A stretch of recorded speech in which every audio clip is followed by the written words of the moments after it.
సింధూరారుణ విగ్రహాం త్రినయనాం మాణిక్యమౌళిస్ఫుర తారానాయక శేఖరాం స్మితముఖీమాపీనవక్షోరుహాం పాణిభ్యామలిపూర్ణరత్నశశకం రక్తోత్ఫలం బిభ్రతీం సౌమ్యాం రత్నఘటస్థరక్తచరణాం ధ్యాయేత్పరామంబికాం అరుణాం కరుణాతరంగితాక్షీం ధృతపాశాం కుశపుష్పబాణచాపాం అణిమాదిభిరావృతాం మయోఖైరహమిచ్చేవ విభావయే భవానీం ధ్యాయేత్పద్మాసనస్థాం వికసితవదనాం పద్మపత్రాయతాక్షీం హేమాభాం పీతవస్త్రాం పరకరకలితహే రసద్హేమ పద్మాం వరాంగీం సర్వాలంకారయుక్తాం సకలమభయదాం సర్వసంపత్ప్రదాత్రీం సకుంకుమ విలేపనామలికతుంబికస్తూలికాం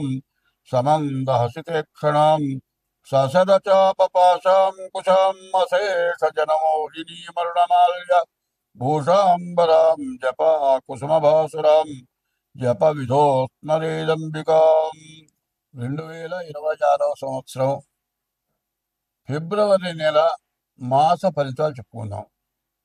ఇంతకుముందు 3 నెలలు శుక్రమౌఢ్యమి, వివాహాది శుభకార్యాలు ఏవి జరగడానికి అవకాశం లేదు. మరి ఫిబ్రవరి 14వ తారీఖు నుండి మరి శుక్రమౌఢ్యం అయిపోయింది. అక్కడి నుంచి లగ్నాలు, శుభలగ్నాలు, మాఘమాసం లగ్నాలు ప్రారంభమవుతున్నాయి.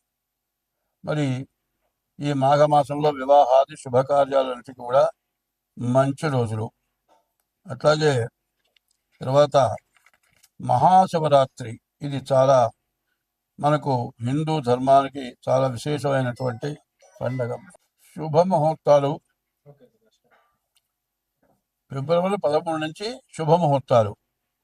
తర్వాత ఇది అయిపోయిన తర్వాత 15వ తారీఖు మాత్రం మహాశివరాత్రి, శివుడికి ప్రీతైనటువంటి రోజులు. ఈ మాఘమాసం పాల్గొన మాసం పూర్తిగా లగ్నాలు ఉన్నవి, మంచి టైములు ఇవి. కాబట్టి అన్ని కార్యక్రమాలకు కూడా చాలా విశేషమైన రోజులు. తర్వాత ఇప్పుడు వస్తున్న పరిస్థితులను బట్టి చాలామంది వివాహం దగ్గరికి వచ్చేప్పటికల్లా చాలా తేడా పడుతున్నారు. ఎట్లా అంటే ముందు పేర్లను బట్టి చూస్తున్నారు. పేర్లను బట్టి చూస్తే తర్వాత తేడా వస్తుంది. పేర్లను బట్టి చూడటం కాదు, డేట్ ఆఫ్ బర్త్ని బట్టి చూడాలి. డేట్ ఆఫ్ బర్త్, పుట్టిన తారీఖు, నెల, సంవత్సరం, టైంని బట్టి వివాహానికి చూడాలి. అట్లా చూడకుండా ఏదో పేరుని బట్టి పులి, మేక, ఆవు, పులి ఇట్లాంటివి చూస్తున్నారు. అది కాకుండా ఎట్లా చూడాలి అంటే, మరి భార్యాభర్త ఇద్దరికి కూడా షష్టాష్టకాలు ఉంటారు. వీళ్ళ రాశికి 6వ రాశి, వాళ్ళ రాశికి 8వ రాశి, ఇది షష్టాష్టకాలు. ఈ షష్టాష్టకాలు కనుక చూడకుండా పెళ్లి చేస్తే పెళ్ళి అయిన తర్వాత నెల తిరగకుండానే వాళ్ళు విడబడిపోయే పరిస్థితులు ఉన్నాయి. ఇది కాకుండా కాల సర్పదోషం, కుజ దోషం, ఇవి ఒకటి, షష్టాష్టకాలు ఒకటి ముఖ్యంగా చూడాలి. ఇవి చూడాలంటే ఇద్దరికి కూడా, పెళ్లి కూతురు పెళ్లి కొడుకు కూడా డేట్ ఆఫ్ బర్త్లు అన్నీ చూసుకోవాలి. ప్రతి వాళ్ళు ఏం చేస్తున్నారంటే వివాహానికి ఖర్చు ఎంత ఖర్చు పెడుతున్నారంటే, ఒక భోజనం, పాట కచేరీను, మరి సరిగ్గా చెప్పాలంటే మరి ఈ భోజనం ఎట్లా ఉంటుంది, అంతా రకరకాలైన పిండి వంటలు విపరీతమైన ఖర్చు పెడుతున్నారు. బఫే అంటారు. ఈ బఫేలో వాళ్ళు 20 రకాలు చేస్తే వాళ్ళు 30 చేయాలి, వాళ్ళు 50 చేయాలి, ఒకళ్ళు 60 చేయాలి, పాట కచేరీ పెట్టాలి. ఈ పెళ్లి జరిగేటప్పుడు ఖర్చు దాదాపు లక్షలు పెడుతున్నారు. కానీ ముఖ్యం ఏంటంటే పెళ్లి జరగాలి అనేటట్లయితే, పెళ్లి జరిగితే రేపొద్దున భార్యాభర్తలు ఇద్దరు కూడా కలిసి శాశ్వతంగా జీవించాలి. అది కావాలి అంటే సరైన తెలిసిన వాళ్ళ దగ్గర చూపించుకొని పెళ్లి చేయాలి. అట్లా కాకుండా బ్రాహ్మడు లేకపోతే జ్యోతిష్యం చెప్పేవాడు ఇది ఇట్లా చెప్పాలి, దేనికి ఇంత ఖర్చు అవుతుంది అనగానే, ఎందుకు ఇంత ఊరికే చెప్పండి, తేలిగ్గా చెప్పండి. తేలిగ్గా చెప్పేది బరువుగా చెప్పేది ఏంటి? తేలిగ్గా చెప్పాలంటే డేట్ ఆఫ్ బర్త్ లేకుండా చెప్పలేము. డేట్ ఆఫ్ బర్త్ లేకపోతే హస్త సాముద్రిక ద్వారా చెప్పాలి. వీళ్ళ కళ్యకుంటుందా ఉండదా, విడబడిపోతారా, అది తెలుసుకొని పెళ్లి చేయాల్సిన బాధ్యతలు తల్లిదండ్రులకు ఉన్నాయి. తర్వాత పిల్లలు చదువుకొని ఉద్యోగం చేస్తున్నారు. ఉద్యోగం చేస్తుంటే ఆడపిల్ల మగపిల్లలు కూడా అక్కడ ఉద్యోగం చేస్తున్నారు. వీళ్ళు మాట కలిసి మేము ప్రేమించుకున్నాం, మేము పెళ్లి చేసుకుంటాం. వాళ్ళు సెటిల్ అయిపోతారు. సెటిల్ అయిపోయి తల్లిదండ్రుల దగ్గరికి వచ్చి నేను ఒక అమ్మాయిని ప్రేమించాను, నేను పెళ్లి చేసుకుంటాను. మరి అదే మన కులం కావాలరా, గోత్రం కావాలరా అంటే కాదు, నేను ఈ పిల్లలైతేనే చేసుకుంటా, లేకపోతే చేస్తానంటాడు. సరే వాళ్ళు ఒప్పుకోరు. మా దగ్గరికి వస్తారు, ఏమండి మేమిద్దరం ప్రేమించుకున్నాం, మాకు కుదురుతుందా కుదరదా చెప్పండి అని అడుగుతారు. ఏమైనా మీకు కుదరదు అని చెబితే మానుకుంటారంటే మానుకోరు. మానుకున్నప్పుడు మంచిగా చెడ్డ చూసుకోవాల్సిన అవసరం ఏముంది? ఇప్పుడు పెళ్లి చేసుకోవాలంటే ముందు జాతకాలు కలిసి లేవో చూడాలి, చూసిన తర్వాత పిల్లలు చూడాలి. అది లేకుండా పెద్దవాళ్ళు కానీ చేసుకుంటే పిల్లలు కానీ స్వతంత్రమైన తీసుకొని ఈ విధంగా చేసుకొని నెల 2 నెలలు తిరగానే కోర్టుకెక్కి మరి విడాకులు రాక విపరీతంగా కోర్టులో ఇవన్నీ మూలుగుతున్నాయి.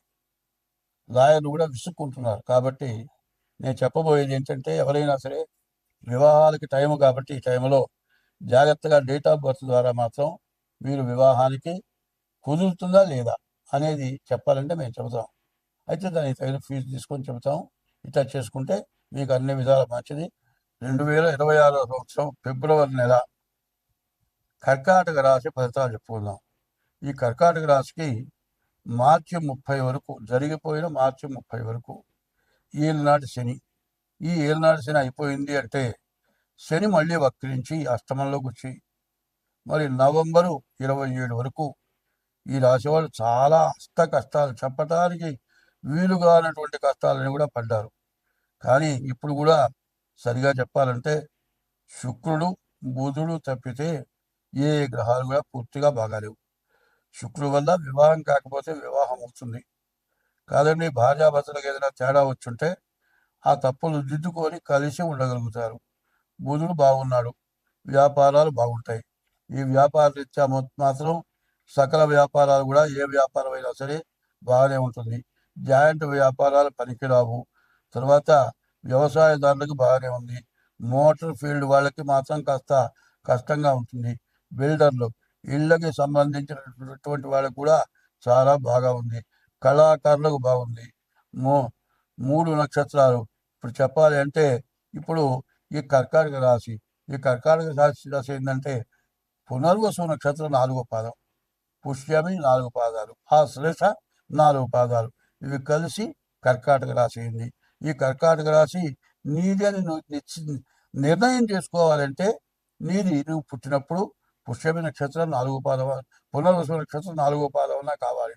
పుష్యమి 1, 2, 3, 4 పాదాలు, ఆ శ్లేష 1, 2, 3, 4 పాదాలు, ఈ 9 పాదాలు కలిసి పునర్వసు నక్షత్రం, పుష్యమి నక్షత్రం, ఆశ్లేష నక్షత్రం కలిసి కర్కాటక రాశి ఉంటుంది.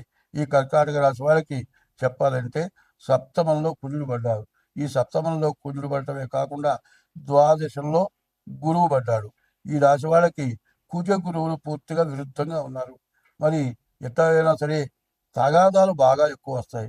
ఎట్లా తగాదాలు వస్తాయంటే నీ నోరే నీకు తగాదా తెచ్చిపెడుతుంది. ఇంటికి వెళ్ళి ఏమయ్యా మీ ఇంటికి వెళ్తే మీ నాన్న ఉన్నాడురా అని అడిగిన దానికి, నీ అమ్మ మొగుడున్నట్రా అన్నదానికి అర్థం అవుతాయి. కానీ మీ నాన్న ఉన్న మాట సౌమ్యంగా ఉంటుంది, నీ అమ్మ మొగుడున్నాడురా అంటే మరి వ్యతిరేకంగా ఉంటుంది. అదే కాదు, కొంతమంది ఇట్లాంటి టైంలో మనుషులు వ్యంగ్యంగా మనుషులు విమర్శించేట్టుగా మాట్లాడుతూ ఉంటారు. ఇంటికి వచ్చి అరే మీ నాన్న ఏం చేస్తున్నాడు అంటే వంట చేస్తున్నాడు, మేమేం చేస్తుందంటే గడ్డ చేసుకుంటుంది అంటాడు. ఇట్లాంటి మాటలు ఏమవుతాయి, అవతల వాళ్ళకి చిర్రెత్తిపోతుంది. నేను మనుషులకు కనబట్టలేదో పిచ్చి పిచ్చిగా మాట్లాడతావు అని తిట్టే పరిస్థితి వస్తుంది. కాబట్టి ఈ కర్కాటక రాశికి ద్వాదశంలో గురువు వల్ల, సప్తమంలో కుజుడు వల్ల భార్యాభర్తలకి విపరీతమైన విరుద్ధమైన తగాదాలు వచ్చి విడిపోయే పరిస్థితి వస్తుంది. అదే కాదు, భార్యకు అనారోగ్యం, నెలసరి సరిగా రాకపోవటం, వచ్చి ఓవర్ బ్లీడింగ్ రావటం, ఆపరేషన్ చేసేసి బిడ్డ సంచి తీసేసే పరిస్థితి రావటం, ఇట్లాంటివన్నీ కూడా సప్తమంలో కుజుడు ఉంటే ఇట్లాంటివి చాలా ఎక్కువగా వస్తాయి. అందులో పైన రాహుకేతువుల మధ్యలో గ్రహాలు పడ్డాయి. కాల సర్పదోషం, కుజ దోషం ఈ కర్కాటక రాశికి ఇట్లా ఉంది.